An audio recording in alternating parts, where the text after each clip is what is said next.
కొంచెం సన్నుప్పు. ఇది మంచిగా చేసుకోవాలి. ముందు ఉడకబెట్టుకున్న కోడిగుడ్లు,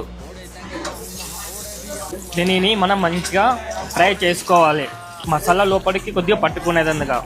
ఇది మనకు కోడిగుడ్డు వేపుడుకు రెడీ అయింది. కోడిగుడ్డు దీన్ని మసాలా రెడీ చేసుకోవాలి మనం ఇప్పుడు.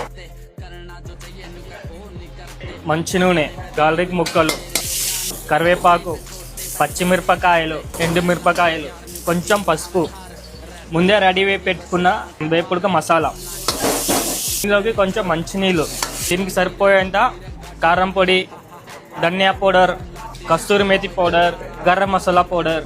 దీనిని మొత్తం పచ్చివాసన పోయేదాకా కలుపుకోవాలి.